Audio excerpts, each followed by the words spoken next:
ಅಂಕೋಲದಲ್ಲಿ ದುರಂತ ನಡೆದು ಇದೀಗ 14 ದಿನಗಳು ಕಳೆದಿವೆ. ಈ 14 ದಿನಗಳಲ್ಲಿ 13 ದಿನಗಳು ಅರ್ಜುನ್ ಹಾಗೂ ಉಳಿದ ಮೃತದೇಹವನ್ನು ಪತ್ತೆ ಮಾಡುವಂತಹ ಕಾರ್ಯ ಹಾಗೂ ಟ್ರಕ್ ಅನ್ನು ಪತ್ತೆ ಮಾಡುವಂತಹ ಕಾರ್ಯ ನಿರಂತರವಾಗಿ ನಡೆಯುತ್ತಾ ಬಂದಿದೆ. ಆರಂಭದಲ್ಲಿ ಈ ಟ್ರಕ್ ಎಲ್ಲಿದೆ, ಗುಡ್ಡದ ಬದಿಯಲ್ಲೇ ಇದೆ, ರಸ್ತೆಯ ಬದಿಯಲ್ಲೇ ಈ ಮಣ್ಣಿನಡಿಯಲ್ಲಿ ಈ ಟ್ರಕ್ ಇದೆ ಅನ್ನುವಂಥ ಅನುಮಾನ ಬಂದು ರಾಡಾರ್ ತಂತ್ರಜ್ಞಾನ ಬಳಸಿ ಹುಡುಕಾಡಲಾಯಿತು. ಆದರೆ ಅಲ್ಲಿ ಕೆಲವೊಂದು ಸಿಗ್ನಲ್ಗಳು ಸಿಕ್ತು. ಅದು ನಂತರ ಅಲ್ಲಿ ಹುಡುಕಿದಾಗ ಏನೂ ಇರಲಿಲ್ಲ. ಆ ಸಿಗ್ನಲ್ಗಳು ಸಿಕ್ಕಿರುವುದು ಆ ಕಲ್ಲಿನಿಂದ, ಕೆಲವು ಕಲ್ಲುಗಳು ಲೋಹದ ಸಿಗ್ನಲ್ಗಳನ್ನು, ಲೋಹದ ಅಂಶಗಳನ್ನು ಹೊಂದಿರುತ್ತವೆ. ಆ ಒಂದು ಕಾರಣದಿಂದ ಸಿಗ್ನಲ್ಗಳು ಸಿಗ್ತಾ ಇತ್ತು. ಅಲ್ಲಿ ಸಾಕಷ್ಟು ಮಣ್ಣು ತೆಗೆದ್ರು, ಎಲ್ಲ ಮಣ್ಣನ್ನು ತೆಗೆದು ಎಲ್ಲಿ ನೋಡಿದರೂ ರಸ್ತೆ ಇಕ್ಕೆಲುಗಳಲ್ಲಿ, ಗುಡ್ಡದ ಬದಿಯಲ್ಲಿ ಮಾತ್ರ ಯಾವುದೇ ಮೃತದೇಹ ಪತ್ತೆ ಆಗಲಿಲ್ಲ, ಯಾವುದೇ ವಾಹನ ಪತ್ತೆ ಆಗಲಿಲ್ಲ. ಹೀಗೆ ನಂತರದ ಹೆಜ್ಜೆ ಎನ್ನುವಂತೆ ಅವರ ದೃಷ್ಟಿ ಕೇಂದ್ರೀಕೃತವಾಗಿದ್ದು ಹೊಳೆಯ ಕಡೆಗೆ, ನದಿಯ ಕಡೆಗೆ. ಲಾರಿ ನದಿಯ ಕಡೆಗೆ ಹೋಗಿರಬಹುದು, ಯಾಕೆಂದರೆ ಟ್ಯಾಂಕರ್ ಕೂಡ ನದಿಯಲ್ಲೇ ತೇಲ್ಕೊಂಡು ಹೋಗಿತ್ತು. ಟ್ಯಾಂಕರ್ ಸಿಕ್ಕಿದ್ದು ಕೂಡ ನದಿಯಲ್ಲಿ, 12 ಕಿಲೋಮೀಟರ್ ದೂರದಲ್ಲಿ ಟ್ಯಾಂಕರ್ ಸಿಕ್ಕಿತ್ತು. ಈ ಟ್ರಕ್ ಕೂಡ ಅರ್ಜುನ್ ಚಲಾಯಿಸುತ್ತಿದ್ದ ಭಾರತ್ ಬೆನ್ಸ್ ಎನ್ನುವ ಅತ್ಯಾಧುನಿಕ ತಂತ್ರಜ್ಞಾನ ಹೊಂದಿರುವ ಟ್ರಕ್ ಕೂಡ ಇದೇ ಹೊಳೆಯಲ್ಲಿ ಮುಳುಗಿದೆ ಅನ್ನುವಂಥದ್ದು ಅಲ್ಲಿ ಒಂದು ನಿರ್ಧಾರಕ್ಕೆ ಬರ್ತಾರೆ ಜಿಲ್ಲಾಡಳಿತ ಹಾಗೂ NDRF ಹಾಗೂ ನೇವಿ ಹಾಗೂ ಮಿಲಿಟರಿಯವರು, ಸೈನ್ಯದವರು ಕೂಡ ಇದ್ದಾರೆ ಜೊತೆಗೆ. ಈ ದೃಷ್ಟಿಕೋನದಲ್ಲಿ ಅವರ ಚಿಂತನೆಗಳು ನಡೆದು ನಂತರ ಡ್ರೋನ್ ತಂತ್ರಜ್ಞಾನ ಹಾಗೂ ಇನ್ನಿತರ ತಂತ್ರಜ್ಞಾನದ ಮೂಲಕ ಕೇರಳದ ಇಂದ್ರ ಬಾಲನ್ ನೇತೃತ್ವದಲ್ಲಿ ರಾಡಾರ್ ತಂತ್ರಜ್ಞಾನ ಬಳಸಿ ಆ ಮೇಲ್ಭಾಗದಲ್ಲಿ ಏನು ಮಣ್ಣು ಕುಸಿದು ಬಿದ್ದಿದೆ ಆ ಭಾಗವನ್ನೆಲ್ಲ ಹುಡುಕಿ ಆಯಿತು. ಎಲ್ಲವನ್ನ ತೆರವು ಮಾಡಿ ಅಲ್ಲಿ ನೋಡಿದಾಗ ಯಾವುದೇ ವಾಹನಗಳು ಇಲ್ಲ, ಅಲ್ಲಿ ಮೃತದೇಹಗಳು ಕಂಡು ಬರಲಿಲ್ಲ. ಗಂಗಾವಳಿ ಹೊಳೆಯ ಕಡೆಗೆ ಅದು ಆ ಲಾರಿ, ಆ ಟ್ರಕ್ಕು ಹಾಗೂ ಅದರಲ್ಲಿದ್ದ ಚಾಲಕರು ಕೂಡ ನದಿಯಲ್ಲಿ ಹೋಗಿರಬಹುದು ಎನ್ನುವ ಅನುಮಾನಗಳು ಹುಟ್ಟುತ್ತವೆ. ಅನುಮಾನಗಳು ಪಕ್ಕಾ ಆಗ್ತವೆ. ಅಲ್ಲಿ ಏನಾಗಿದೆ ಅಂತ ಹೇಳಿದರೆ, ಅರ್ಜುನ್ ಮತ್ತು ಅರ್ಜುನ್ನ ಅರ್ಜುನ್ ಟ್ರಕ್ ಒಳಗೆ ಇದ್ದಾನೆ ಅನ್ನುವಂಥದ್ದು ಎಲ್ಲರ ಅನಿಸಿಕೆ. ಯಾಕಂದರೆ ಅಲ್ಲಿಯವರೆಗೆ, ಅಲ್ಲಿ ಮೇಲ್ಭಾಗದಲ್ಲಿ ಹುಡುಕುವವರೆಗೂ ಕೂಡ ಅರ್ಜುನ್ ಜೀವಂತವಾಗಿದ್ದಾನೆ ಎನ್ನುವ ರೀತಿಯಲ್ಲಿ ಎಲ್ಲ ಕೇರಳದ ಮಾಧ್ಯಮಗಳು ಅಲ್ಲಿ ವರದಿಯನ್ನು ಪ್ರಸಾರ ಮಾಡ್ತಾ ಇದ್ವು. ಎಲ್ಲರ ನಂಬಿಕೆ ಕೂಡ ಹಾಗೆ ಇತ್ತು. ಉಳಿಯುವ ಸಾಧ್ಯತೆಗಳೆನ್ನುವ ದೃಷ್ಟಿಯಲ್ಲಿ ಮಾತುಕತೆಗಳು ನಡೀತಾ ಇತ್ತು. ನಂತರ ಅರ್ಜುನ್ನ ಟ್ರಕ್ಕು ಹಾಗೂ ಉಳಿದ ಮೃತದೇಹಗಳು ಹೊಳೆಯಲ್ಲಿ ಹೋಗಿವೆ. ಯಾಕೆಂತ ಹೇಳಿದರೆ ಮೊದಲೊಂದು ಟ್ಯಾಂಕರ್ ಕೂಡ ಹಚ್ಚಿಕೊಂಡು ಹೋದ ರಭಸಕ್ಕೆ ಹೊಳೆಯಲ್ಲಿ ಹೋಗಿ 12 ಕಿಲೋಮೀಟರ್ ದೂರದಲ್ಲಿ ಸಿಕ್ಕಿದೆ. ಆ ಕಾರಣದಿಂದ ಕೆಲವು ಮೃತದೇಹಗಳು ಸಿಕ್ಕಿದೆ, 8 ಮೃತದೇಹಗಳು ಸಿಕ್ಕಿವೆ. ರಾಡಾರ್ ತಂತ್ರಜ್ಞಾನದ ಮೂಲಕ ಮಣ್ಣಿನಲ್ಲಿ ಏನಿದೆ ಅನ್ನೋದನ್ನು ನೋಡಿದರು. ಮೇಲ್ಭಾಗದಲ್ಲಿ ಸಂಪೂರ್ಣವಾದ ಸರ್ಚಿಂಗ್ ಮುಕ್ತಾಯವಾಯಿತು. ನಂತರ ಅವರ ಮನಸ್ಸು ಕೇಂದ್ರೀಕೃತವಾಗಿದ್ದು, ದೃಷ್ಟಿ ಕೇಂದ್ರೀಕೃತವಾಗಿದ್ದು ನದಿಯ ಮೇಲೆ. ನದಿ ಅನ್ನುವಂಥದ್ದು ಮಳೆಗಾಲದ ನದಿ. ಗಂಗಾವಳಿ ಅನ್ನುವಂಥದ್ದು ಸಮುದ್ರಕ್ಕೆ ಸಂಗಮ ಹೊಂದಿರುವಂಥ ಒಂದು ನದಿ. ಅದು ಆಳ ಹರಿವು ಹಾಗೇ ಇರ್ತದೆ. ಮಳೆಗಾಲದಲ್ಲಂತೂ, ಈ ಮಳೆಗಾಲದಲ್ಲಿ ತೀವ್ರವಾದ ಸೆಳೆತ ಕೂಡ ಇದೆ. ಆ ಸೆಳೆತ ಹೊಂದಿರುವಂಥ ಆಳದ ನದಿಯಲ್ಲಿ ಈ ನೇವಿಯವರು, NDRFನವರು ಎಲ್ಲರೂ ಕೂಡ ಹುಡುಕಾಡಲಿಕ್ಕೆ ಆರಂಭ ಮಾಡ್ತಾರೆ. ಮೊದಲ ಹಂತವೇ ಇಂದ್ರಬಾಲ್ ಅನ್ನುವ ಸೈನ್ಯದ ಮೇಜರ್ ಇದ್ದಾರೆ, ಮಾಜಿ, ಅವರನ್ನು ಕರೆಸಲಾಗಿತ್ತು. ಅವರ ಮೂಲಕ ಅಲ್ಲಿ ಕೆಲವು ತಂತ್ರಜ್ಞಾನವನ್ನು ಬಳಸಿ ಎಲ್ಲೆಲ್ಲಿ ವಾಹನಗಳಿದೆ ಅನ್ನುವಂಥದ್ದು ಮೆಟಲಿಕ್ ಅದು ಫೈಂಡ್ ಔಟ್ ಮಾಡ್ತದೆ, ಮೆಟಲಿಕ್ಕನ್ನು ಫೈಂಡ್ ಔಟ್ ಮಾಡ್ತದೆ. ಹಾಗೆಯೇ ಡ್ರೋನ್ ಇನ್ನಿತರ ತಂತ್ರಜ್ಞಾನವನ್ನು ಬಳಸಿ ವಾಹನದ ಭಾಗಗಳು ವಾಹನ ಎಲ್ಲೆಲ್ಲಿವೆ ಅನ್ನುವಂಥದ್ದನ್ನು ಅವರು ಅದರಲ್ಲಿ ಒಂದು 4 ಪಾಯಿಂಟ್ಗಳನ್ನು ಕೊಡ್ತಾರೆ. 4 ಪಾಯಿಂಟ್ಗಳನ್ನು ಮಾಡ್ತಾರೆ, 1 2 3 4 ಅಂತೇಳಿ. ಒಂದು ಪಾಯಿಂಟಲ್ಲಿ ಈ ಟ್ರಕ್ ಇದೆ ಅನ್ನುವಂಥದ್ದು, ಅದು 4ನೇ ಪಾಯಿಂಟಲ್ಲಿ ಇರಬೇಕು. ಮತ್ತುಳಿದ ಪಾಯಿಂಟಲ್ಲಿ ಒಂದು ಟವರ್ ಇದೆ, ಹಾಗೂ ಈ ಟ್ಯಾಂಕರ್ ಸಿಕ್ಕಿದೆ ನೋಡಿ, ಟ್ಯಾಂಕರ್ನ ಕ್ಯಾಬಿನ್ ಇದೆ ಅನ್ನುವಂಥದ್ದು ಒಂದು ಕಡೆ. ಮತ್ತು ಇನ್ನಿತರ ಮೆಟಲಿಕ್ ಐಟಮ್ಗಳು, ಇನ್ನಿತರ ಮೆಟಲಿಕ್ ವಸ್ತುಗಳು. ಇಷ್ಟು ಹೇಳಿ ಅವರು ರಿಪೋರ್ಟನ್ನು ಜಿಲ್ಲಾಧಿಕಾರಿಗೆ ಕೊಟ್ಟು ಅವರ ಕೆಲಸವನ್ನು ಮುಗಿಸ್ತಾರೆ. ನೇವಿಯವರು NDRFನವ್ರು ಏನು ಮಾಡ್ತಾರೆ, ಬೋಟ್ಗಳನ್ನು, ಡಿಂಗಿ ಬೋಟ್ಗಳನ್ನು ತೆಗೆದುಕೊಂಡು ಗಂಗಾವಳಿಯ ಹೊಳೆಯಲ್ಲಿ ಹುಡುಕಾಡ್ಲಿಕ್ಕೆ ಸ್ಟಾರ್ಟ್ ಮಾಡ್ತಾರೆ.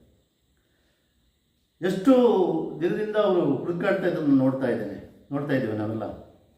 ಆದರೆ ಒಬ್ಬರು ಕೂಡ ನೀರಿಗಿಳಿಯುವ ಸಾಹಸವನ್ನು ಮಾಡಿಲ್ಲ. ಯಾಕೆಂದರೆ ಆ ನೀರಿನ ಸೆಳೆತ ಅಷ್ಟಿತ್ತು. ಆ ನೀರಿನ ಸೆಳೆತ ಅನ್ನುವಂಥದ್ದು 10-12 ನಾಟಿಕಲ್ ಇದರಲ್ಲಿ ಆ ಸೆಳೆತ ಇತ್ತು. ಆ ಸೆಳೆತದ ಬಗ್ಗೆ ಅಲ್ಲಿ ಇಂದ್ರಬಾಲನ್ ಅವರು ಎಚ್ಚರಿಕೆಯನ್ನು ನೀಡಿದರು. ಆ ಕಾರಣದಿಂದ ನೇವಿಯವರು ನೀರಿಗಿಳಿಲೇ ಇಲ್ಲ, ನೀರಿಗಿಳಿಯುವ ಪ್ರಯತ್ನವನ್ನು ಕೂಡ ಮಾಡಲಿಲ್ಲ. ಯಾಕೆಂದರೆ ಅಲ್ಲಿ ಆ ಸೆಳೆತ ಇದ್ದಾಗ ಯಾರಾದರೂ ನೀರಿಗಿಳಿದ್ರೆ ಅವ್ರು ಮುಳುಗು ತಜ್ಞರೇ ಇರ್ಬೋದು, ಇಳಿದ್ರೆ ಅದು ಸೆಳೆದುಕೊಂಡು ಹೋಗ್ತದೆ ಅನ್ನುವಂಥದ್ದು. ಹಾಗಿರುವಾಗ ಮುಂದಿನ ಹೆಜ್ಜೆ ಏನು? ಇವತ್ತು ಜಿಲ್ಲಾಡಳಿತ ಇದೆ, ಪ್ರತಿನಿಧಿಗಳು ಹಾಗೂ ರಾಜ್ಯದ ಮುಖ್ಯಮಂತ್ರಿಗಳು, ಎಲ್ಲ ಸಚಿವರು, ಅಲ್ಲಿಯ ಶಾಸಕ ಸತೀಶ್ ಶೈಲ್ ಅವರು ಅಲ್ಲೇ ನಿಂತು ಈ 14 ದಿನಗಳು ಕೂಡ ಇವತ್ತಿನವರೆಗೂ ಅವರು ಅಲ್ಲೇ ಇದ್ದಾರೆ. ಅಲ್ಲಿಯ ಆಗು ಹೋಗುಗಳನ್ನು ನೋಡ್ತಾ ಇದ್ದಾರೆ. ಅಲ್ಲಿಗೆ ಬೇಕಾಗುವಂಥ ಯಾವ ತಂತ್ರಜ್ಞಾನಗಳನ್ನು, ಯಾವುದರಿಂದ ಯಾವ JCB, ಯಾವ ಹಿಟಾಚಿ, ಅಲ್ಲಿಗೆ ಬೇಕಾಗುವಂಥ ಪರಿಕರಗಳನ್ನು, ಈ ಹುಡುಕಾಡುವ ಪರಿಕರಗಳನ್ನು ತರಿಸಲಿಕ್ಕೆ ಅವರು ಸಾಕಷ್ಟು ಪ್ರಯತ್ನ ಪಟ್ಟವರು. ಆದರೆ ಎಲ್ಲೋ ಒಂದು ಕಡೆ ಜಿಲ್ಲಾಧಿಕಾರಿಗಳು ಹಾಗೂ ಜಿಲ್ಲಾ SP ಅವರಿಗೆ ಪ್ಲ್ಯಾನ್ ಇಲ್ಲ ಅಂತ ಅನ್ನುವ ಭಾವನೆ ನಮಗೆಲ್ಲ ಮೂಡಿತು. ಯಾಕಂದರೆ ಅವರು ಒಂದು ಸಿಸ್ಟಮೆಟಿಕ್ ಆಗಿ ಒಂದು ದುರಂತ ಆದಾಗ ಯಾವ ರೀತಿ ಅದನ್ನು ಎದುರಿಸಬೇಕು ಅನ್ನುವಂಥದ್ದು ಕೂಡ ಅವರಿಗೆ ಅಷ್ಟೊಂದು ಅಂದಾಜಿಲ್ಲ. ಆ ಶಾಸಕರಿಗಿರುವಂಥ ಆ ಒಂದು ಪ್ಲ್ಯಾನ್ ಇವರಿಗಿರಲಿಲ್ಲ. ಇದು ಸ್ಪಷ್ಟ ನಮ್ಗೆ ಕಾಣ್ತಾ ಇದೆ. ಯಾಕಂದರೆ ಜಿಲ್ಲಾಡಳಿತ ಒಂದು ವಿಪತ್ತು ಬಂದಾಗ ಯಾವ ರೀತಿಯಾಗಿ ಫೇಸ್ ಮಾಡಬೇಕು ಅನ್ನುವಂಥದ್ದು, ಯಾವ ರೀತಿಯಾದ ಪ್ಲ್ಯಾನನ್ನು ರಚಿಸಬೇಕು ಅನ್ನುವಂಥದ್ದು, ಯಾವ ತಂತ್ರಜ್ಞಾನ ಕಲಿಸಬೇಕು, ಮುಳುಗತಜ್ಞರನ್ನು ಎಷ್ಟು ಜನರು ಕಲಿಸಬೇಕು ಅನ್ನುವಂಥದ್ದನ್ನು ಪ್ಲ್ಯಾನ್ ಮಾಡಬೇಕಿತ್ತು. ಅಲ್ಲದೆ ಆ ಟ್ರಕ್ಕನ್ನು ಯಾವ ರೀತಿ ಇವತ್ತು ನೋಡಿ, ಇವತ್ತು ಡ್ರೆಡ್ಜಿಂಗ್ ಮೆಷಿನ್ ಬರ್ತಾ ಇದೆ. ಡ್ರೆಡ್ಜಿಂಗ್ ಮೆಷಿನ್ ಏನಿದೆ, ಕೇರಳದ ತ್ರಿಶೂರಲ್ಲಿ ಒಂದು ಕೃಷಿ ಕೇಂದ್ರದಲ್ಲಿ ಅಲ್ಲಿ ಅವರೇ ತಯಾರು ಮಾಡಿದಂಥದ್ದು. ಅದರಲ್ಲಿ 2 ತಯಾರು ಮಾಡಿದ್ದಾರೆ, ಒಂದು ಬೇರೆ ಕಡೆಯಲ್ಲೇ ಕೊಟ್ಟಿದ್ದಾರೆ, ಒಂದಲ್ಲಿ ಇದೆ. ಈಗ ಡ್ರೆಡ್ಜಿಂಗ್ ಮೆಷಿನ್ ವಿಚಾರಕ್ಕೆ ಬರ್ತೇನೆ. ಇಲ್ಲಿ ಏನಾಗಿದೆ, ಇಷ್ಟೆಲ್ಲ ಆದಾಗ ನೇವಿಯವರು NDRFನವರು ನೀರಿಗಿಳಿಲಿಕ್ಕೆ ನೋಡಲಿಲ್ಲ. ಅವ್ರಿಗೆ ಭಯ ಆಗಿರೋ ಸಹಜ. ಯಾಕಂದರೆ ಜೀವಕ್ಕೆ ಆತ್ಮಹತ್ಯೆ ಮಾಡಿಕೊಳ್ಳೋದು ಒಂದೇ, ಆ ನೀರಿಗೆ ಹಾರೋದು ಒಂದೇ ಅನ್ನುವಂಥದ್ದು ರೀತಿಯಲ್ಲಿ ನಮ್ಮ ಇಂದ್ರಬಾಲನ್ ಸರ್ ಅವರು ಹೇಳಿದ್ರಂತೆ. ಅವ್ರು ಹೇಳ್ತಾಯಿದ್ರು, ಲಾಸ್ಟ್ ಟೈಮ್ ಅವರೆಲ್ಲ ಮಾಧ್ಯಮ ಸಂದರ್ಶನದಲ್ಲಿ ಹೇಳ್ತಾಯಿದ್ರು. ಎಲ್ಲ ಮಾಧ್ಯಮಗಳು ನಮ್ಮ ಅಂಕೋಲದಲ್ಲೇ ಇದ್ದಾವೆ ಈಗ, ಕೇರಳದ ಎಲ್ಲ ಮಾಧ್ಯಮಗಳು. ಇತ್ತೀಚೆಗೆ ಈಗ 2-3 ದಿನದಲ್ಲಿ ನಮ್ಮ ಕರ್ನಾಟಕದ ಮಾಧ್ಯಮಗಳು ಕೂಡ ಅದನ್ನು ದೊಡ್ಡ ರೀತಿಯಲ್ಲಿ ಸುದ್ದಿ ಮಾಡ್ತಾ ಇವೆ. ಯಾಕಂದರೆ ಕೇರಳದ ಮಾಧ್ಯಮದಷ್ಟು ಸುದ್ದಿ ಯಾವ ಮಾಧ್ಯಮ ಮಾಡಲಿಲ್ಲ. ಯಾಕಂದರೆ ಆ ಮಾಧ್ಯಮ ಮಾಡಿದ್ರಿಂದ ಕೇರಳದ ರಾಜ್ಯದ ಎಲ್ಲ ಸಚಿವರು ಕೂಡ, ಶಾಸಕರು ಕೂಡ ಎಲ್ಲರೂ ಇಲ್ಲೇ ಇದ್ದಾರೆ, ಬಂದಿದ್ದಾರೆ. ಕೆಲವು ಶಾಸಕರು ಇನ್ನೂ ಇದ್ದಾರೆ, ಮಾಧ್ಯಮದವರು ಎಲ್ಲ ಇದ್ದಾರೆ. ನೇವಿಯವರು ಹಾಗೂ NDRFನವರು ಏನು ನೀರಿಗಿಳಲಿಕ್ಕೆ ಭಯ ಪಟ್ಕೊಂಡ್ರು. ಯಾಕಂದರೆ ನೀರಿನ ಸೆಳೆತ ಮತ್ತು ಅದರ ಆಳ ಇವೆಲ್ಲವೂ ಕೂಡ ಅವರನ್ನು ಭಯಭೀತವನ್ನಾಗಿಸಿತು. ಅದು ಸ್ವಲ್ಪ ನೀರಿನ ಸೆಳೆತ ಕಡಿಮೆ ಆಗಲಿ ಅನ್ನುವಂಥ ರೀತಿಯಲ್ಲಿ. ಆದರೆ ನೀರಿನ ಸೆಳೆತ ಮಳೆಗಾಲದಲ್ಲಿ ಕಡಿಮೆ ಆಗುವ ಸಾಧ್ಯತೆ ಇಲ್ಲ. ಇನ್ನು ಸೆಪ್ಟೆಂಬರ್ ಹಾಗೆ ನೀರಿನ ಸೆಳೆತ ಕಡಿಮೆ ಆಗ್ತದೆ ಅಂತೇಳಿ ಎಲ್ಲರೂ ಹಿರಿಯವರು ಹೇಳ್ತಾ ಇದ್ರು. ಹಾಗೆ ನೆಕ್ಸ್ಟ್ ಸ್ಟೆಪ್ ಏನು ಮಾಡಿದರು ಅಂತ ಹೇಳಿದ್ರೆ, SP ಅವರು, DSP ಅವರು, ಹಾಗೆ ಸತೀಶ್ ಶೈಲ್ ಅವರು MLA ಇದ್ದಾರೆ, ನಮ್ಮ ಕಾರವಾರದ MLA, ಒಳ್ಳೆಯ MLA. ಯಾಕಂತ ಹೇಳಿದರೆ ಅಷ್ಟು ಅಧಿವೇಶನ ಕೂಡ ಬಿಟ್ಟು ಅಲ್ಲೇ ಇದ್ದು ಅದನ್ನು ನೋಡಿಕೊಂಡು ಅಷ್ಟು ಕಷ್ಟಪಟ್ಟಿದ್ದಾರೆ. ಅವರಲ್ಲಿ ಒಂದು ಜವಾಬ್ದಾರಿ ಇದೆ. ಆ ಶಾಸಕರನ್ನು ನಾವು ಮೆಚ್ಚಿಕೊಳ್ಬೇಕು. ನಂತರ SP ಅವರು, ಸತೀಶ್ ಶೈಲ್ ಅವರು ಹಾಗೂ ಅಲ್ಲಿಯ DSP ಅವರು ನಮ್ಮ ಇಲ್ಲಿಯ ಮಲ್ಪೆಯ, ಉಡುಪಿ ಮಲ್ಪೆಯ ತುಂಬ ಫೇಮಸ್ ಈ ಭಾಗದಲ್ಲಿ ಅವರು ಈಶ್ವರ್ ಮಲ್ಪೆ, ಒಂದು ಸೌಮ್ಯ ಸ್ವಭಾವದ ವ್ಯಕ್ತಿ, ಹಾಗೆ ಒಂದು ಉತ್ತಮ ಮನೋಭಾವನೆ ಹೊಂದಿರುವ, ಸಾಮಾಜಿಕ ಕಾಳಜಿ ಹೊಂದಿರುವ ವ್ಯಕ್ತಿ. ಇಲ್ಲಿ ಯಾರೇ ಕರೆದು ತಕ್ಷಣ ಎಷ್ಟು ಹೊತ್ತಿಗೆ ಕರೆದರೂ ಬಂದು ಅವರು ಆ ರಕ್ಷಣಾ ಕಾರ್ಯವನ್ನು ಮಾಡ್ತಾರೆ. ನೀರಿಗಿಳಿದು ಅದು ಎಷ್ಟೇ ನೀರಿರಲಿ, ಎಷ್ಟೇ ಆಳ ಇರಲಿ, ದೇವರಿಗೆ ಪ್ರಾರ್ಥನೆ ಮಾಡಿಕೊಂಡು ಇಳಿದ್ರು ಅಂತಾದರೆ ಅವರು ಅಲ್ಲಿ ಯಶಸ್ವಿಯಾಗಿ ಹೊರಗೆ ಬರ್ತಾರೆ. ಎಷ್ಟೋ ಸಾವಿರಾರು ಮೃತದೇಹಗಳು, ನಾನು ನೋಡಿದಂತೆ ಎಷ್ಟೋ ಮೃತದೇಹಗಳನ್ನು ಅವರು ಹೊರತೆಗಿದ್ದಾರೆ. ಇಂತೆಂಥ ಪ್ಲೇಸ್ಗಳಲ್ಲಿ, ಜಡ್ಕಲ್ನಂತಹ ಪ್ರದೇಶಗಳು ಕೂಡ ಅವರು ಕಾರ್ಯಾಚರಣೆಯನ್ನು ಮಾಡಿದರು. ತುಂಬ ಆಳವಾದ ಜಲಪಾತ ಪ್ರದೇಶಗಳಲ್ಲಿ, ಹೊಳೆಗಳಲ್ಲಿ, ಸಮುದ್ರಗಳಲ್ಲಿ ಎಷ್ಟೋ ಜೀವವನ್ನು ಕೂಡ ಅವರು ಉಳಿಸಿದ್ದಾರೆ. ಅವರು ಆಪತ್ ಬಾಂಧವ ಅಂತೇಳಿ ಹೆಸರು ಇಲ್ಲಿ ನಮ್ಮಲ್ಲಿ ಹೆಚ್ಚಾಗಿ ನಾವು ಆಪತ್ಮಾಂಧವ ಈಶ್ವರ್ ಮಲ್ಪೆ ಅಂತೇವೆ. ಆ ವ್ಯಕ್ತಿಗೆ ಇಲ್ಲಿಯ ಜಿಲ್ಲಾಡಳಿತ ಫೋನ್ ಮಾಡ್ತದೆ, ಕಾಲ್ ಮಾಡಿ ಬನ್ನಿ, ನೀವು ಇದೊಂದು ನಮಗೆ ಸಹಾಯ ಮಾಡಬೇಕು, ನೀವು ಇದರಲ್ಲಿ ಭಾಗಿಯಾಗಬೇಕು ಅನ್ನುವಂಥದ್ದು ಹೇಳ್ತದೆ. ತಕ್ಷಣ ಈಶ್ವರ್ ಮಲ್ಪೆಯ ಟೀಮ್ 8 ಜನರ ಟೀಮ್ ಅಲ್ಲಿಗೆ ದೌಡಾಯಿಸ್ತದೆ. ಈಶ್ವರ್ ಮಲ್ಪೆ ಯಾರು ಕರೆದರೂ ಸಾಮಾಜಿಕ ಕಾಳಜಿಯಿಂದ ನಿಸ್ವಾರ್ಥವಾಗಿ ಕೆಲಸ ಮಾಡುವಂಥ ಈಶ್ವರ್ ಮಲ್ಪೆಯವರು ನೇರವಾಗಿ ತಮ್ಮ ಟೀಮ್ನೊಂದಿಗೆ ಅಂಕೋಲದ ದುರಂತ ಸ್ಥಳಕ್ಕೆ ಧಾವಿಸ್ತಾರೆ. ಅವರ ಕಾರ್ಯವೈಖರಿ, ಅವರ ಒಂದು ಏನು ಆ ಬ್ಯಾಂಬೂಸ್ಗಳನ್ನು ಯೂಸ್ ಮಾಡಿಕೊಂಡು ಅವರು ಮಾಡಿದಂಥ ಪ್ಲ್ಯಾನ್ಗಳನ್ನು ನೋಡಿ ನೇವಿಯವರು ಕೂಡ ಎನ್ ಡಿ ಆರ್ ಎಫ್ನವರು ಕೂಡ ಹುಬ್ಬೇರಿಸಿದ್ದಾರೆ. ಅವರು ಕೂಡ ಅವರಿಗೆ ಶಾಬಾಸ್ಗಿರಿಯನ್ನು ಹೇಳಿದ್ದಾರೆ. ಹಾಗೆ ಎಲ್ಲ ಕೇರಳದ ಮಾಧ್ಯಮವು ಈಶ್ವರ್ ಮಲ್ಪೆಯವರ ಬಗ್ಗೆ ಅದ್ಭುತವಾಗಿ ಅಭಿಪ್ರಾಯವನ್ನು ವ್ಯಕ್ತಪಡಿಸಿತು, ಸಾಹಸದ ಬಗ್ಗೆ ಮೆಚ್ಚುಗೆಯನ್ನು ವ್ಯಕ್ತಪಡಿಸಿತು. ಯಾಕೆಂದರೆ ಯಾರೂ ನೀರಿಗಿಳಿದಿದ್ದಾಗ ಯಾರೂ ಧೈರ್ಯ ಮಾಡಿದಂತಹ ಕೆಲಸವನ್ನು ಈಶ್ವರ್ ಮಲ್ಪೆಯವರು ಮಾಡಿದರು. ಆ ಧೈರ್ಯ, ಆ ಧೀರತೆ ಅವರಲ್ಲಿ ಎಲ್ಲರೂ ನಾವು ಕಂಡುಕೊಂಡಿದ್ದೇವೆ. ಆದರೆ ಕರ್ನಾಟಕದ ಯಾವ ಮಾಧ್ಯಮ ಕೂಡ ಇಷ್ಟೊಂದು ಅವರಿಗೆ ಎಕ್ಸ್ಪೋಸನ್ನು ಮಾಡಿರಲಾಗಿತ್ತು, ಇಷ್ಟೊಂದು ರೀತಿಯಲ್ಲಿ ಅವರನ್ನು ಗುರುತಿಸಲಿಲ್ಲಾಗಿತ್ತು. ಇಲ್ಲಿಯವರೆಗೆ ಅವರು ತೆರೆಮರೆಯ ಕಾಯಿಯಂತೆ ಇದ್ದರು. ಕೆಲವು ಲೋಕಲ್ ಪತ್ರಿಕೆಗಳು, ಸ್ಥಳೀಯ ಮಾಧ್ಯಮಗಳು ಮಾತ್ರ ವರದಿಗಳನ್ನು ಮಾಡ್ತಾಯಿದ್ರು ಅವ್ರ ಬಗ್ಗೆ. ಆದರೆ ರಾಜ್ಯ ಮಟ್ಟದ, ರಾಷ್ಟ್ರ ಮಟ್ಟದ ಸುದ್ದಿಗಳಲ್ಲಿ ಬರಲಿಲ್ಲ ಅವರು. ತೆರೆಮರೆ ಕಾಯಿಯಂತೆ ಯಾವುದೇ ಹಣದ ಆಸೆಗಾಗಿಯೋ ಅಥವಾ ಸ್ವಾರ್ಥದಿಂದ ಅವರು ಕೆಲಸ ಮಾಡಲಿಲ್ಲ, ಪ್ರಾಮಾಣಿಕತೆಯಿಂದ ಮಾಡಿದ್ದಾರೆ. ಒಂದು ಅಂಗವಿಕಲ ಮಗು ಇದೆ ಅವರಿಗೆ, ಅವರ ಕುಟುಂಬ ಇದೆ, ಅವರ ನಂಬಿಕೊಂಡ ಕುಟುಂಬ ಇದೆ. ಆದರೂ ಅವರು ಜೀವದ ಹಂಗನ್ನು ತೊರೆದು ಇನ್ನೊಂದು ಜೀವಕ್ಕಾಗಿ ತುಡಿತಾ ಇದೆ ನೋಡಿ ಅವ್ರದ್ದು. ಇನ್ನೊಂದು ಜೀವಕ್ಕಾಗಿ ಅವರು ತಮ್ಮ ಜೀವದ ಹಂಗನ್ನು ತೊರೆದು ನೀರಿಗೆ ಧುಮುಕ್ತಾರೆ ನೋಡಿ. ಅದು ಈಶ್ವರ್ ಮಲ್ಪೆಯನ್ನು ಇವತ್ತಿನವರೆಗೂ ಕಾಪಾಡ್ತಾ ಇದೆ. ಅಂತಹ ಕೆಲಸ ಯಾರೂ ಮಾಡೋದಿಲ್ಲ. ಇವತ್ತು ತನ್ನ ಜೀವ ಪಣಕ್ಕಿಟ್ಟು ಇನ್ನೊಂದು ಜೀವವನ್ನು ಉಳಿಸುವಂಥದ್ದು ತುಂಬ ಅಪರೂಪ. ಹಾಗಾಗಿ ಈಶ್ವರ್ ಮಲ್ಪೆಯವರನ್ನು ನಾವೆಲ್ಲರೂ ಗುರುತಿಸಬೇಕಾಗಿದೆ. ಯಾಕಂತ ಹೇಳಿದರೆ ಇವತ್ತು ಕೇರಳದ ಮಾಧ್ಯಮದವರು ಬಂದು ಈಶ್ವರ್ ಮಲ್ಪೆ ಯಾರು ಎಂಬುದನ್ನು ತೋರಿಸ್ಕೊಟ್ರು. ಇಲ್ಲಿಯವರೆಗೆ ಸರಿಯಾಗಿ ಹೆಚ್ಚಿನವರಿಗೆ ಅವರ ಸ್ಥಳೀಯವಾಗಿ ಗೊತ್ತಿದೆ, ಬಿಟ್ಟರೆ ರಾಜ್ಯ ಮಟ್ಟದಲ್ಲಿ ಅವ್ರ ಬಗ್ಗೆ ಅಷ್ಟು ಗೊತ್ತಿರಲಿಲ್ಲ. ಹೋಗ್ತಿದ್ರು, ಉತ್ತರ ಕನ್ನಡ ಹೋಗ್ತಿದ್ರು, ಉಡುಪಿ, ಮಂಗಳೂರು ಎಲ್ಲ ಕಡೆ ಹೋಗ್ತಿದ್ರು, ಎಲ್ಲ ಕಡೆ ರಕ್ಷಣಾ ಕಾರ್ಯಕ್ಕೆ ಹೋಗ್ತಿದ್ರು. ಅವರು ಎಷ್ಟೋ ಜೀವವನ್ನು ಉಳಿಸಿದ್ದಾರೆ, ಎಷ್ಟೋ ಮೃತದೇಹಗಳನ್ನು ತೆಗೆದಿದ್ದಾರೆ, ಎಷ್ಟೋ ವಾಹನಗಳನ್ನು ತೆಗೆದಿದ್ದಾರೆ.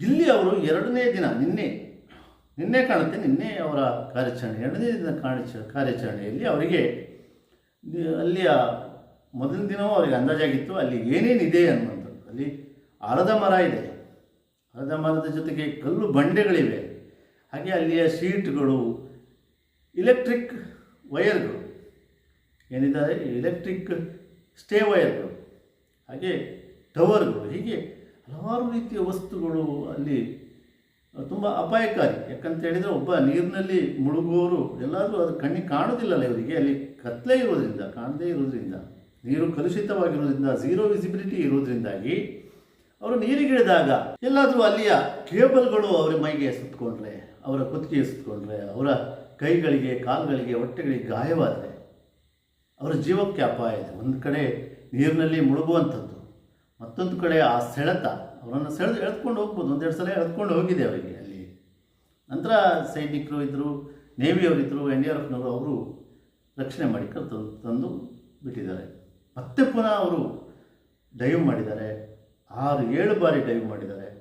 ಅಲ್ಲಿ ಎಲ್ಲ ರೀತಿಯ ಏನೇನು ವಸ್ತುಗಳಿವೆ ಅದರ ಅಂದಾಜನ್ನು ತೆಗೆದಿದ್ದಾರೆ. ನಿಜವಾಗಿ ಒಂದು ದೊಡ್ಡ ಯಶಸ್ಸು ಅವರದು.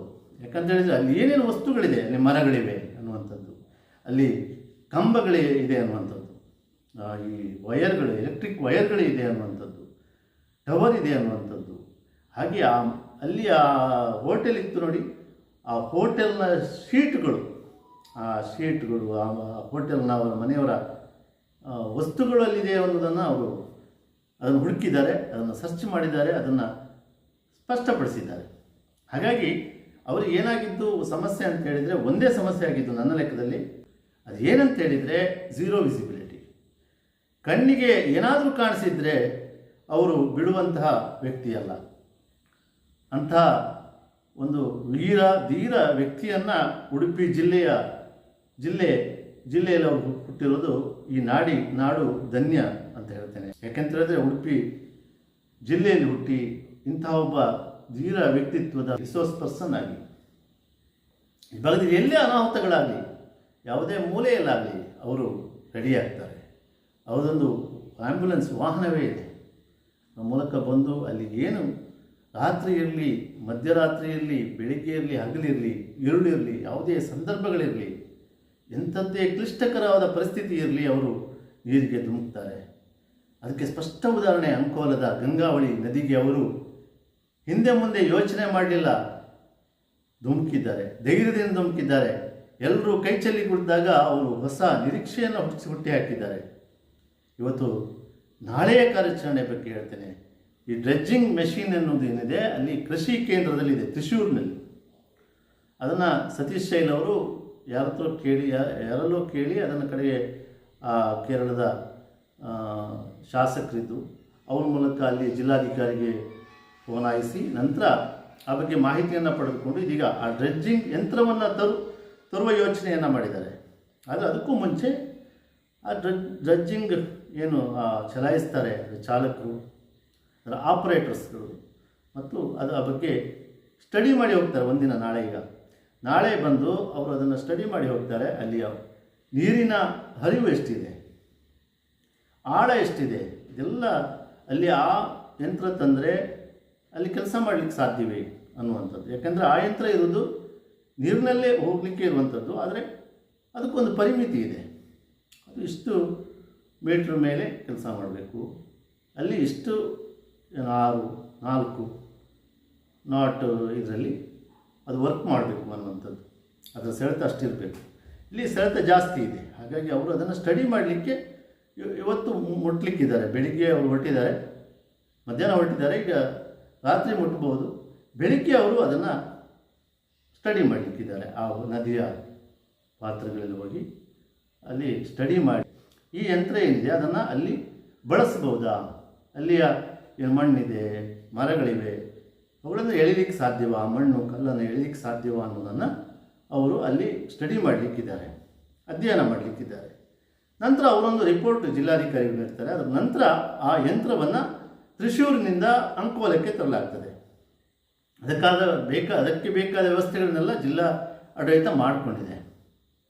ಆದರೆ ಈಗ ಇಲ್ಲಿ ಪ್ರಶ್ನೆ ಇರುವುದು, ಆ ಯಂತ್ರ ತಂದು ಸಾಧ್ಯವಾಗಬಹುದು. ಯಾಕಂತ ಹೇಳಿದರೆ ಒಂದು ಅಂದಾಜು, ಅವರ ಮಾತಿನ ಅಂದಾಜಲ್ಲಿ ಅದು ಸಾಧ್ಯವಾಗುವ ಲಕ್ಷಣ ಇದೆ.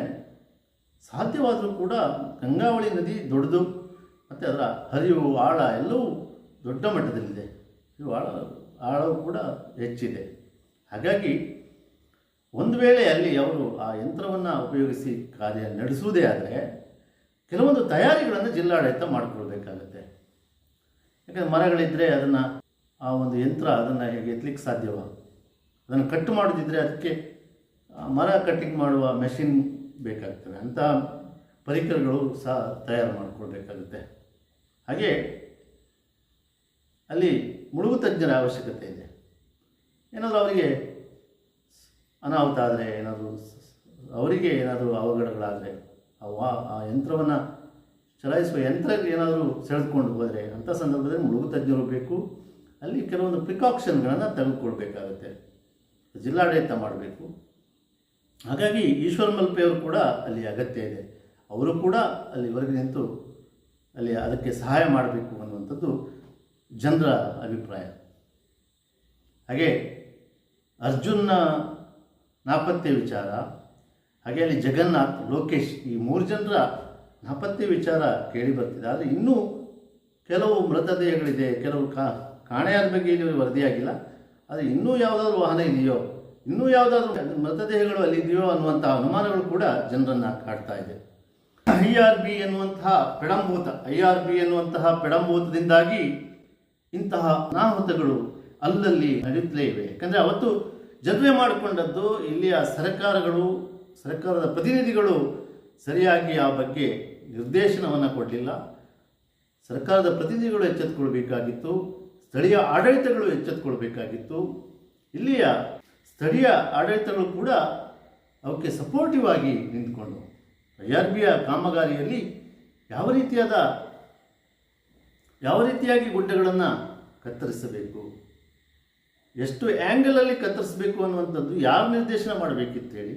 ಇವತ್ತು IRBಯ ಈ NH 66ರ ಒಂದು ಶೈಲಿ ನೋಡಿದರೆ ವೈಜ್ಞಾನಿಕವಾಗಿ ಯಾವುದೇ ರೀತಿಯಾಗಿ ನಿರ್ಮಾಣ ಆಗಿಲ್ಲ ಅನ್ನುವಂಥದ್ದು. ಈಗ ನೋಡಿ, ಅನಾಹುತಗಳೆಲ್ಲ ತಯಾರಾಗಿ ನಿಂತಿವೆ. ಯಾವತ್ತು ಮಳೆ ಹೆಚ್ಚಾಗ್ತದೆ, ನೀರಿನ ರಭಸ ಹೆಚ್ಚಾಗ್ತದೆ, ಆವಾಗ ಅಪಾಯ ಕಟ್ಟಿಟ್ಟ ಬುತ್ತಿ. ಇದು ಎಲ್ಲಿಂದ ಎಲ್ಲಿಯವರೆಗೆ ನಿರ್ಮಾಣ ಮಾಡಿದ್ರು ಈ ರಸ್ತೆಯನ್ನು, ಅಲ್ಲಿಯವರೆಗೂ ಎಷ್ಟು ಗುಡ್ಡಗಳನ್ನು ಇವರು ಕಳೆದಿದ್ದಾರೆ, ಅದೆಲ್ಲ ದೊಡ್ಡ ಸಮಸ್ಯೆಯಾಗಿ ಪರಿಣಮಿಸಲಿಕ್ಕಿದೆ. ಇವತ್ತು ಕಾರ್ಯಾಚರಣೆ ಅಂಕೋಲದಲ್ಲಿ ನಡೀಲಿಲ್ಲ. ಯಾಕಂತ ಹೇಳಿದರೆ ಇವತ್ತು ಕಾರ್ಯಾಚರಣೆ ಮಾಡಿ ಯೂಸ್ ಇಲ್ಲ ಅನ್ನುವಂಥದ್ದು, ಯಾಕಂದರೆ ಪ್ರಯೋಜನ ಇಲ್ಲ ಅನ್ನುವಂಥದ್ದು. ಅದು ಕೂಡ ಸರಿಯೇ. ಇಷ್ಟು ದಿನ ಈಗ ನಿನ್ನೆಯವರೆಗೆ ಕಾರ್ಯಾಚರಣೆ ಮಾಡಿದ್ರು, ಇವತ್ತು ಯಾಕೆ ಮಾಡಲಿಲ್ಲ ಅಂತ ಹೇಳಿದರೆ, ಇದೇ ಡ್ರಜ್ಜಿಂಗ್ ಮೆಷಿನ್ ಏನಿದೆ ಇದನ್ನು, ಈ ಯಂತ್ರವನ್ನು ತಂದ ಮೇಲೇ ಅಲ್ಲಿ ಕಾರ್ಯಾಚರಣೆ ಮಾಡುವ. ಯಾಕಂದರೆ ಒಬ್ಬ ಮನುಷ್ಯ ಹೋಗಿ ಆಳದಲ್ಲಿ ಯಾವುದೇ ಕೆಲಸವನ್ನು ಮಾಡಲಿಕ್ಕೆ ಸಾಧ್ಯ ಇಲ್ಲ ಅಂತ ಪರಿಸ್ಥಿತಿ ಇದೀಗಿದೆ. ಯಾಕಂದರೆ ಈಗ ಆ ನೀರಿನಲ್ಲಿ ಮುಳುಗಿದ್ರೂ ಯಾವುದೇ ಕೆಲಸಗಳಾಗೋದಿಲ್ಲ.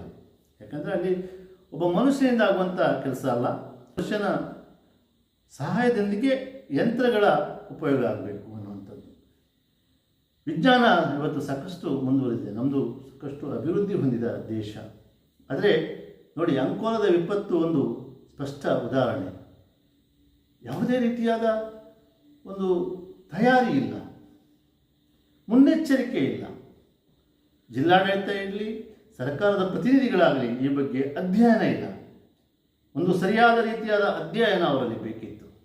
ಆ ಅಧ್ಯಯನ ಇವತ್ತು ಕಾಣ್ತಾ ಇಲ್ಲ. ಇಂತಹ ವಿಪತ್ತುಗಳು ಎದುರಾದಾಗ ಏನು ಮಾಡ್ಬೋದು, ಯಾವ್ಯಾವ ರೀತಿಯಲ್ಲಿ ಜನರನ್ನು ರಕ್ಷಣೆ ಮಾಡ್ಬೋದು ಅನ್ನುವಂಥದ್ದು ಒಂದು ಪಾಠ ಅಂತಲೇ ಅಂಕೋಲ ಅನ್ನುವಂಥದ್ದು ಇವತ್ತು ಜನರಿಗೆ, ಸರ್ಕಾರದ ಪ್ರತಿನಿಧಿಗಳಿಗೆ, ಹಾಗೆ ರಾಜಕಾರಣಿಗಳಿಗೆ, ಎಲ್ಲ ವಿಚಾರವಂತರಿಗೆ ಒಂದು ಪಾಠವಾಗಲಿದೆ ಅಂಕೋಲದ ದುರಂತ ಬಂದಾಗ ಎಷ್ಟು ಕಂಗಾಲಾದರೂ ನೋಡಿ ಎಲ್ಲರೂ. ಹೇಗೆ 12, 14 ದಿನಗಳು ಕಳೆದು ಹೋದವು. ತಯಾರಿ ಇದ್ದಿದ್ರೆ 14 ದಿನಗಳು ಬೇಡ. ಅದು ಕೂಡ ದಕ್ಷತೆಯ ಕೊರತೆ ಕಾಣ್ತಾ ಇದೆ. ಆ ದಕ್ಷತೆ, ಅಧಿಕಾರಿಗಳಲ್ಲಿ ದಕ್ಷತೆ ಕಾಣ್ತಾ ಇಲ್ಲ. ಅವರು ಒಂದು ಹೆಜ್ಜೆಯನ್ನಿಡುವಾಗ ಸರಿಯಾದ ಯೋಚನೆ ಕಾಣ್ತಾ ಇಲ್ಲ. ಯಾರೋ ಹೇಳಿದ್ದನ್ನು ಕೇಳಿಕೊಂಡು ಅವ್ರು ಮಾಡೋದಲ್ಲ, ಅವರಿಗೊಂದು ಸಿಸ್ಟಮೆಟಿಕ್ ಒಂದು ಸರ್ಕಾರದ ವ್ಯವಸ್ಥೆಯಾಗಿ ಅವರು ಕಾರ್ಯಚರಿಸಬೇಕು. ಸರ್ಕಾರಿ ವ್ಯವಸ್ಥೆಯಲ್ಲಿ ಇವತ್ತು ಯಾವುದೇ ಜಿಲ್ಲೆ ಇರಲಿ, ಯಾವುದೇ ಭಾಗಗಳಿರಲಿ, ಯಾವುದೇ ಅನಾಹುತ ಆದಾಗ ಅಲ್ಲಿಯ ಜಿಲ್ಲಾಧಿಕಾರಿಗಳು, ಅಲ್ಲಿಯ ಜಿಲ್ಲಾಡಳಿತವೋ ಎಲ್ಲ ಅನಾಹುತಗಳು, ಯಾವುದೇ ರೀತಿಯಾದ ಅನಾಹುತಗಳಾದರೂ ಕೂಡ ಸರ್ವಸನ್ನದ್ಧ ಆಗಿರಬೇಕು. ಎಲ್ಲೆಲ್ಲಿ ಅವರು ಸಂಪರ್ಕಿಸಬೇಕು, ಎಲ್ಲೆಲ್ಲಿ ಏನೇನು ತರಿಸಬೇಕು ಎಲ್ಲವನ್ನ ಮಾಡುವಂಥದ್ದು ಜಿಲ್ಲಾಡಳಿತಕ್ಕೆ ಸಂಬಂಧಪಟ್ಟಿದ್ದು, ಸರ್ಕಾರಕ್ಕೆ ಸಂಬಂಧಪಟ್ಟಿದ್ದು. ಇವತ್ತು ಎಂತೆಂಥ ಅನಾಹುತಗಳಲ್ಲಿ ಜನರನ್ನು ರಕ್ಷಿಸಲಿಕ್ಕೆ ಎಲ್ಲ ನಾವು ದೇಶದ ವಿವಿಧ ಕಡೆಗಳಲ್ಲಿ ಕಾಣ್ತೇವೆ. ಸಾಕಷ್ಟು ಯಂತ್ರಗಳನ್ನು ಬಳಸ್ತಾರೆ, ಬೇರೆ ಬೇರೆಯಾದ ತಜ್ಞರನ್ನು ಕರೆಸ್ತಾರೆ. ಇಲ್ಲಿ ಎಷ್ಟು ತಜ್ಞರನ್ನು ನೀವು ಕರೆಸಿದ್ದೀರಿ? ನಮ್ಮ ಅಂಕೋಲಕ್ಕೆ, ಕಾರವಾರ ಜಿಲ್ಲೆಗೆ ಎಷ್ಟು ತಜ್ಞರನ್ನು ಈ ವಿಚಾರವಾಗಿ ಕರೆಸಿದ್ರಿ ಹೇಳಿ? ಜಿಲ್ಲಾಡಳಿತ ಏನು ಮಾಡಿದೆ? ಜಿಲ್ಲಾಡಳಿತ ಏನು ಕೊರತೆಯಾಗಿದೆ? ಜಿಲ್ಲಾಡಳಿತ ಜವಾಬ್ದಾರಿಯಿಂದ ಕೆಲಸ ಮಾಡಲಿಲ್ವೇ? ಮಾಡಿದ್ದಾರೆ, ಜವಾಬ್ದಾರಿಯಿಂದ ಕೆಲಸ ಮಾಡಿದ್ದಾರೆ. ಆದರೆ ನಿಮ್ಮಲ್ಲಿ ಕೊರತೆ ಇರುವುದು ಪ್ಲ್ಯಾನ್, ಯೋಜನಾಬದ್ಧವಾಗಿ ನೀವು ಕೆಲಸ ಮಾಡ್ತಾ ಇಲ್ಲ ಅನ್ನುವಂಥದ್ದು ಜನರ ಅಭಿಪ್ರಾಯ. ಹಾಗಾಗಿ ಇದನ್ನು ಬದಲಾಯಿಸಿಕೊಳ್ಳಿ, ಅಧಿಕಾರಿಗಳು ಎಚ್ಚೆತ್ತುಕೊಳ್ಳಿ. ಮುಂದೆ ಯಾವುದೇ ದುರಂತ ಆದರೆ ಒಂದು ಸಿಸ್ಟಮೆಟಿಕ್ ಪ್ಲ್ಯಾನ್ ಮಾಡಿ, ಸಿಸ್ಟಮೆಟಿಕ್ ಆಗಿ ಎದುರಿಸಿ, ಧೈರ್ಯವಾಗಿ ಎದುರಿಸುವಂಥ ರೀತಿಯಲ್ಲಿ ನೀವು ಪ್ಲ್ಯಾನನ್ನು ರೂಪಿಸಿ. ಸರಿಯಾದ ಪ್ಲ್ಯಾನ್ ಇಲ್ಲದೆ ಯಾವುದೇ ಕೆಲಸ ಯಶಸ್ಸಾಗುವುದಿಲ್ಲ. ಹಾಗಾಗಿ ಎಲ್ಲ ಜಿಲ್ಲೆಗಳು ಕೂಡ ಈ ಬಗ್ಗೆ ಎಚ್ಚೆತ್ತುಕೊಳ್ಬೇಕು. ಎಲ್ಲ ಜಿಲ್ಲೆಯ ಅಧಿಕಾರಿಗಳು ಕೂಡ ಇಂಥ ಕಾಂಟ್ಯಾಕ್ಟ್ಗಳನ್ನು ಇಟ್ಕೊಳ್ಬೇಕು. ತಜ್ಞರನ್ನು ಕರೆಸುವಂಥದ್ದು ಅದಕ್ಕೆ ಬೇಕಾದಂತಹ ಪರಿಕರಗಳನ್ನು, ಯಂತ್ರೋಪಕರಣಗಳನ್ನು ಹೇಗೆ ತರಬಹುದು, ನೀವೆಷ್ಟು ಕಾಂಟ್ಯಾಕ್ಟ್ ಮಾಡಿದ್ದೀರಿ? ಈಗ ಸತೀಶ್ ಅವ್ರು ಮಾಡಿದಷ್ಟು ಕೆಲಸವನ್ನು ನೀವು ಮಾಡಲಿಲ್ಲ. ಜಿಲ್ಲಾಡಳಿತ ಸತೀಶ್ ಅವರು ಎಲ್ಲ ಕಾಂಟ್ಯಾಕ್ಟ್ ಮಾಡಿ ಅವರು ಮಾಡ್ತಾ ಇದ್ದಾರೆ. ನೀವೇನು ಮಾಡ್ತಾ ಇದ್ದೀರಿ? ಜಿಲ್ಲಾಡಳಿತಕ್ಕೆ ಜವಾಬ್ದಾರಿ ಇದೆ, ಆ ಜವಾಬ್ದಾರಿಯನ್ನು ನೀವು ನಿರ್ವಹಿಸಲು ಎಲ್ಲೋ ಎಡವಿದ್ದೀರಿ ಅನಿಸ್ತದೆ ನನಗೆ. ಹಾಗಾಗಿ ನೀವು ಮಾಡಿದ ಕೆಲಸ ಕಷ್ಟಪಟ್ಟಿದ್ದೀರಿ ಬಿಡಿ, ತುಂಬ ಶ್ರಮಪಟ್ಟಿದ್ದೀರಿ. ಅಲ್ಲಿ SP ಅವರಂತೂ ಅಲ್ಲೇ ಅವರ ಜೊತೆ ಇದ್ದರು. ಯಾರು, ನಾರಾಯಣ ಅವರು, SP ಅವರು, ಅವರು ತುಂಬ ಕೆಲಸ ಮಾಡಿದ್ದಾರೆ. ಯಾಕಂದರೆ ಅವ್ರ ಜೊತೆ ಏನು ಅಲ್ಲಿ ರಕ್ಷಣಾ ಕಾರ್ಯಕ್ರಮ ಮಾಡ್ತಾರೆ, ಈಶ್ವರ ಮಲ್ಪೆಯ ಜೊತೆಗೇ ಇದ್ದರು. ನಿಜಕ್ಕೂ ಅವರನ್ನು ದೂರುವಂತಿಲ್ಲ. ಆದರೆ ಜಿಲ್ಲಾಡಳಿತದಲ್ಲಿ ಏನೋ ನಾಳೆ ಏನೋ ದೊಡ್ಡ ವಿಪತ್ತು ಬಂದಾಗ, ಇವತ್ತು ಉಡುಪಿ ಜಿಲ್ಲೆಯೂ ಹಾಗೆ, ಉಡುಪಿ ಜಿಲ್ಲೆಯವರು ಕೂಡ ಇದನ್ನು ಎಚ್ಚೆತ್ತುಕೊಳ್ಬೇಕು. ಇದು ಈ ಅಂಕೋಲ ಅನ್ನೋಂಥದ್ದೊಂದು ಪಾಠ. ಈ ಅಂಕೋಲದ ದುರಂತ ಇವತ್ತು ಉಡುಪಿ ಜಿಲ್ಲೆಯವರಿಗೆ, ನೆರೆಯ ಜಿಲ್ಲೆಯವರಿಗೆ ಒಂದು ಪಾಠ. ಯಾಕಂದರೆ ಉಡುಪಿ ಜಿಲ್ಲೆಯನ್ನು ಕಡಿಮೆ ಇಲ್ಲ, ಇಲ್ಲಿಯೂ ಕೂಡ ಸಾಕಷ್ಟು ಅನಾಹುತಕ್ಕೆ ಕಾರಣವಾಗುವಂಥ ರೀತಿಯಲ್ಲಿ ಕೆಲವು ಕಾಮಗಾರಿಗಳು ನಡೆದಿವೆ. ಹಳ್ಳಿ ಪ್ರದೇಶದಲ್ಲಿ ಗುಡ್ಡಗಳನ್ನು ಕೊರೆದು ಮಣ್ಣು ಮಾರಾಟ ಮಾಡಿ ಗುಡ್ಡ ಬೀಳಲಿಕ್ಕೆ ಕಾಯ್ತಾ ಇದ್ದೇವೆ. ಹಾಗೆ ಉಡುಪಿ ಜಿಲ್ಲೆಯಲ್ಲೂ ಕೂಡ ಇದೆ ಸಾಕಷ್ಟು ಅನಾಹುತ ಸೃಷ್ಟಿಸುವಂತಹ ಕಾಮಗಾರಿಗಳು. NH ಕಾಮಗಾರಿಗಳು ತುಂಬ ಇದೆ. ಈಗ NH 66ರಲ್ಲಿ ಸಾಕಷ್ಟು ಗುಡ್ಡಗಳಿದ್ದವು, ಅವುಗಳು ಕೂಡ ಈಗ ಬೀಳುವ ಹಂತದಲ್ಲೇ ಇದ್ದಾವೆ. ಹಾಗಾಗಿ ಇದೊಂದು ಎಚ್ಚರಿಕೆಯ ಗಂಟೆ. ಅಂಕೋಲದ ದುರಂತ ಅನ್ನುವಂಥದ್ದು ಎಲ್ಲ ಅಧಿಕಾರಿಗಳು, ರಾಜಕಾರಣಿಗಳು, ಜನಸಾಮಾನ್ಯರು ಎಚ್ಚೆತ್ತುಕೊಳ್ಳಬೇಕು. ಹಾಗೆ ಇದಕ್ಕೆ ಇಂತಹ ಅನಾಹುತ ಬರುವಲ್ಲಿ ಸರ್ವಸನ್ನದ್ಧರಾಗಿರಬೇಕು.